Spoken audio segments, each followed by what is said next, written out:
Selamat datang di channel Ruang Jenius.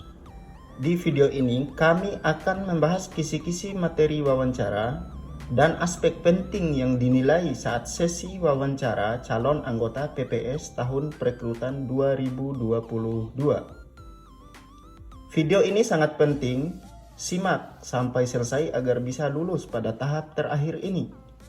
Tapi sebelum itu jangan lupa subscribe channel ini. Aspek penilaian tes wawancara calon anggota PPK. Yang pertama adalah rekam jejak dan tanggapan masyarakat. Hal yang harus diperhatikan oleh calon anggota PPS yang masuk pada tahap wawancara PPS pada aspek rekam jejak dan tanggapan masyarakat.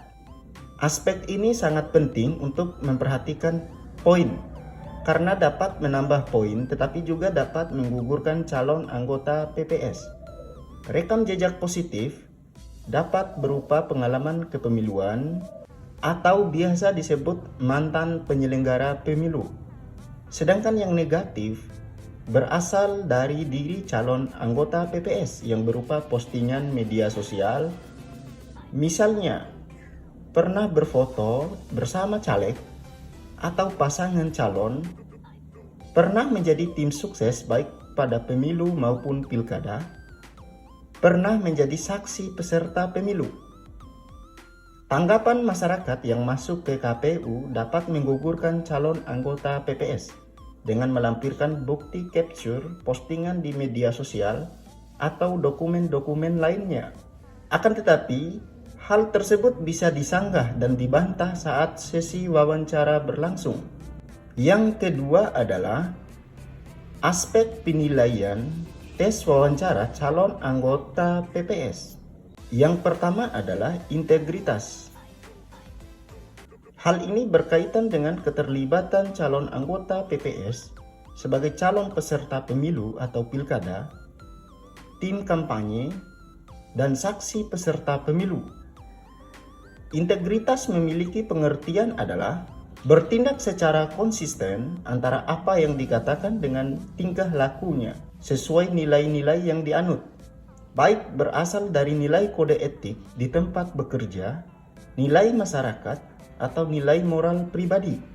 Selanjutnya, pengetahuan kepemiluan dan wawasan terhadap teknis penyelenggaraan pemilu. Pada poin yang ketiga ini, calon anggota PPS harus memahami dan memiliki wawasan kepemiluan yang mumpuni, seperti memahami tugas dan kewenangan PPS maupun kewajiban sesuai Undang-Undang Nomor 7 Tahun 2017 yang mengatur tentang pemilihan umum dan peraturan KPU yang terbaru. Di samping itu, calon anggota PPS harus memahami pengertian pemilu, asas, tujuan, prinsip, dasar hukum pelaksanaan pemilu, dan lain-lain. Yang keempat adalah komitmen. Pada poin yang keempat ini, komitmen kerja penuh waktu. Komitmen kerja sebagai loyalitas anggota PPS terhadap lembaga dan tujuan lembaga harus ditunjukkan oleh calon anggota PPS.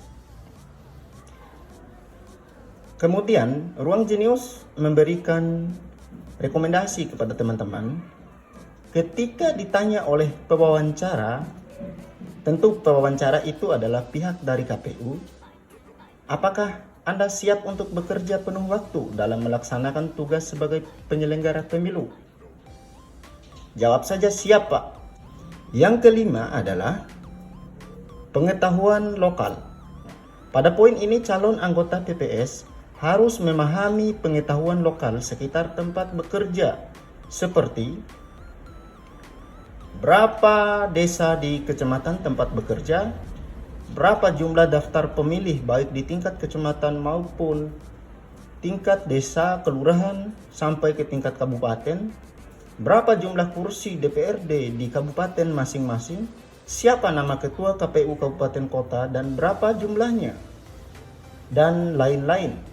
Di samping itu, materi lain yang penting dikuasai oleh calon anggota PPS pada tes wawancara untuk pemilu 2024 adalah sebagai berikut.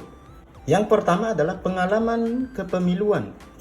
Hal ini berupa pernah menjadi penyelenggara pemilu sebelumnya. Yang kedua adalah pengalaman organisasi. Aspek ini menilai pengalaman yang didapatkan oleh seorang ketika dia bergabung dan berkontribusi di dalam sebuah organisasi. Hal ini akan menambah poin kita jikalau sebelumnya kita pernah berkecimpung dalam dunia organisasi, karena PPS juga adalah sebuah lembaga atau organisasi. Jadi dibutuhkan memang pengalaman organisasi yang mumpuni dari setiap calon anggota PPS. Kemudian yang selanjutnya adalah rekam jejak, tadi sudah dibahas. Yang nomor 4 adalah kepemimpinan dan manajerial. Kepemimpinan dan manajerial adalah suatu proses pengarahan dan pemberian pengaruh pada kegiatan-kegiatan dalam sekelompok anggota yang saling berhubungan dalam tugasnya. Di aspek ini dibutuhkan memang sikap kepemimpinan kita dalam menjalankan sebuah lembaga yang berhubungan dengan masyarakat. Selanjutnya adalah problem solving. Pada aspek ini dibutuhkan kemampuan untuk mencari solusi atas segala halangan dari tujuan sebuah lembaga. Kita dan rekan kerja yang lain dituntut mencari solusi kreatif untuk suatu masalah. Semakin baik kamu menguasai skill ini, semakin cepat dan efektif pula persoalanmu selesai. Yang selanjutnya adalah kemampuan TIK atau teknologi informatik. Pada aspek ini berkaitan dengan kemampuan dari suatu sistem komputer, kumpulan komputer dan teknologi terkait dalam sebuah organisasi untuk menyimpan, mengolah, dan menyampaikan informasi. Demikian informasi yang kami sampaikan. Semoga Anda lulus dalam tahap seleksi wawancara anggota PPS 2022. Jika ingin lulus, amalkan saja poin yang kami paparkan di video ini. Semoga keberuntungan menyertai kalian. Support Ruang Jenius, jangan lupa like dan subscribe dan share juga di teman-teman Anda yang lain. Wassalamualaikum warahmatullahi wabarakatuh.